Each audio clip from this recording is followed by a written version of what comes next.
Subject నేను ఒక ప్రశ్న విజయ్ గారు, రెండు తెలుగు రాష్ట్రాల నుండి ప్రాతినిధ్యం వహిస్తున్నటువంటి ప్రతిపక్ష ఎంపీలు ఈ ప్రశ్నలు పార్లమెంటులో అడుగుతారో అడగరో తెలియదు, కానీ మనం చర్చించవలసినటువంటి అవసరం ఉంది. జిఎస్టీ పేమెంట్స్, కేంద్ర ప్రభుత్వానికి వెళ్తున్నటువంటి రాష్ట్రాల నుండి పేమెంట్స్ ఆ జనాభా ప్రాతిపదిక మీద ఆ రాష్ట్రాల జీడిపి ప్రకారంగా మనకు డెవలప్మెంట్ ప్రాజెక్ట్స్కి అవి రావడం లేదు. గత దశాబ్దాల కాలం నుండి మనం ఫైట్ చేస్తున్నాం. మన ఎంపీలు నామమాత్రంగా కూడా పార్లమెంటు సాక్షిగా ఎప్పుడు ప్రశ్నించినటువంటి దాఖలాలు లేవు, పోయినటువంటి అంశాలు లేవు. ఏం సలహా ఇస్తారు దీనిపైన, మీరు ఏం సూచన ఇస్తారు? జిఎస్టీ పైన మరి ఇప్పుడు బీజేపీ చెప్పాల్సినటువంటి, బీజేపీ ఎంపీలే అడగాలి. తెలంగాణలో కావచ్చు, ఇంకా సొంత రాష్ట్రంలో అధికారంలో 8 ఎంపీ సీట్లు ఇచ్చారు, అక్కడ ఉన్నారు. ప్రతిపక్షాలు అడగాల్సినటువంటిది కాదు ఇది. మొత్తం రాష్ట్రాలకు, సౌత్ ఇండియాకు సంబంధించినటువంటి అంశం కదా.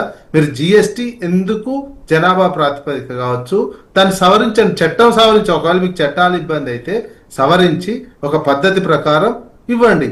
ట్యాక్స్ డెవల్యూషన్ కూడా అట్నే, ఒక్క జిఎస్టీ కాదు, ట్యాక్స్ డెవల్యూషన్ లో కూడా పేరుకి ఏం చెప్తున్నారు, మేము 42% ఇస్తున్నాము, మేము గతంలో కాంగ్రెస్ గవర్నమెంట్ కంటే భిన్నంగా ఇస్తున్నాం అని చెప్తున్నటువంటి వాళ్ళు చివరికి లెక్క చూస్తే సెస్ల పేరుతోటి 10-12% కట్ చేసి నీకు ఇస్తున్నది 28%.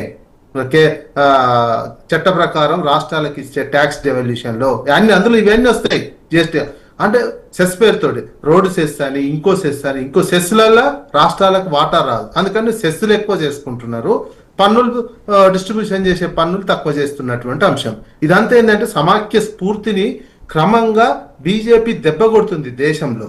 రాష్ట్రాల అధికారాలను, రాష్ట్రాలకు సంబంధించినటువంటి స్వేచ్ఛను, రాష్ట్రాలకు రావాల్సినటువంటి పన్నులను ఆధిపత్యం చెలాయించడానికి, ఆర్థికంగా ఆధిపత్యం చెలాయించి తద్వారా రాజకీయంగా కంట్రోల్ చేసుకోవటానికి బీజేపీ చేసినటువంటి వ్యూహంలో భాగంగా ఈ భారతదేశం ఇరుక్కపోయింది.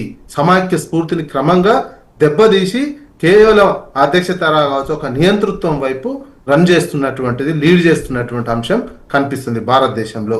దీన్ని ప్రతి పౌరులు ముందు చైతన్యం కావాలి. ఎంపీలు నిరంతరం పార్లమెంట్ లో కొట్లాడాల్సినటువంటి అవసరం ఉంది. ముఖ్యంగా ప్రాంతీయ అస్తిత్వం ఉన్నటువంటి పార్టీలు, ప్రాంతీయానికి సంబంధించి కొట్లాడుతున్నటువంటి అన్ని పార్టీలు కావచ్చు, అన్నటువంటి విజయ్ పార్టీ కావచ్చు, డిఎంకే కావచ్చు, ఇక్కడ ఉన్నట్టు వైసీపీ కావచ్చు, అదేవిధంగా బీఆర్ఎస్ కావచ్చు, ఈ పార్టీలు ప్రధానంగా కొట్లాడాల్సినటువంటి అవసరం ఉన్నది. ఎంపీలు గెలిపించినటువంటి ఏ పార్టీ అయినా, కాంగ్రెస్ కావచ్చు, బీజేపీ కావచ్చు, ఇంకే తెలుగుదేశం కావచ్చు, వాళ్ళు పార్లమెంట్ లో దీనికి సంబంధించినటువంటి కొట్లాటలు చేయాలి. మీరు కాకపోతే విత్ ఇన్ ద లాబింగ్ అయినా చేయండి, లాబింగ్ అయినా చేసి దానికి సంబంధించినటువంటి రాష్ట్రానికి ఎక్కువ రావాల్సినటువంటి నిధులు జిఎస్టీ ద్వారా కావచ్చు, ట్యాక్స్ డెవల్యూషన్ ద్వారా కావచ్చు, ఆ సంస్కరణ తీసుకొచ్చే విధంగా ఒత్తిడి పెంచండి. దానికి సంబంధించినటువంటి తీసుకురావాలి తప్ప అక్కడ మోడీ, అమిత్ షా ఓ మాట చక్రకుల పెట్టి మంచిగా చెప్పగానే కథం రాజీపడి వస్తున్నటువంటి అంశాలు ఎక్కువగా కనిపిస్తున్నాయి అధికారంలో ఉన్నటువంటి వాళ్ళు. అందుకే ఈ రకమైనటువంటి యాటిట్యూడ్ ఉండకూడదు. ఇంకొకటి ఇందాక చెప్తున్నటువంటి పోలవరము, విశాఖ స్టీల్ గురించి కూడా ఒక మాట చెప్పాలి. రెండు రాష్ట్ర ప్రభుత్వాలకు సంబంధమే లేదు.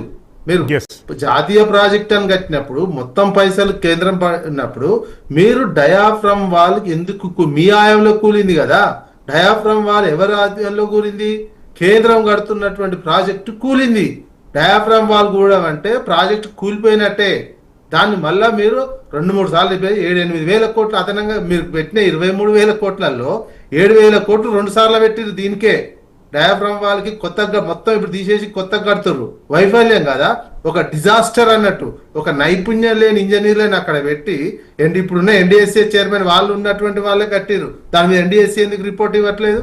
వాళ్ళు కట్టినటువంటిది వాళ్ళే కూల్చేసారు మొత్తం డయాఫ్రామ్ వాల్. కనీసం టెక్నికల్ ఐడియాలజీ లేకనా మరి ఏం చేయకనో ఇంతవరకు 10 ఏళ్ళైనా మీరు కట్టలేదంటే పూర్తి వైఫల్యం కదా. పోలవరం కట్టలేకపోయిర్రు, 10 సంవత్సరాల నుంచి జాతీయ ప్రాజెక్ట్ అనౌన్స్ చేసిర్రు అంటే అది సిగ్గుతో బీజేపీ తలదించుకోవాల్సినటువంటి అంశం. విశాఖ స్టీల్ కి సంబంధించి అది కూడా రాష్ట్ర ప్రభుత్వ సంస్థ కాదు, కేంద్ర. దానికి ఏం చేయాలి?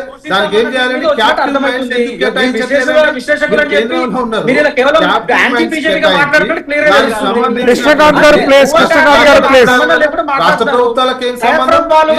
మొత్తం మీ బాధ్యత కదా, మొత్తం కేంద్ర ప్రభుత్వ రంగ సంస్థ.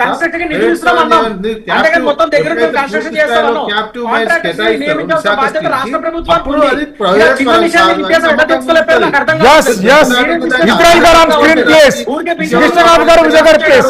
మీకు అన్ని కృష్ణకాంత్ గారు, విజయ్ గారు, please. మీరు విశ్లేషణ ఇజ్రాయెల్ గారు on screen, please. పార్టీలకు అతీతంగా విశ్లేషణ చేయండి, అది బెటర్. అప్పుడు మీరు క్లియర్ ఇజ్రాయెల్ గారు వైఎస్ఆర్సీపీ ప్రభుత్వంలో ఎక్కడ అభివృద్ధికి నోచుకోలేనటువంటి ప్రాజెక్టులు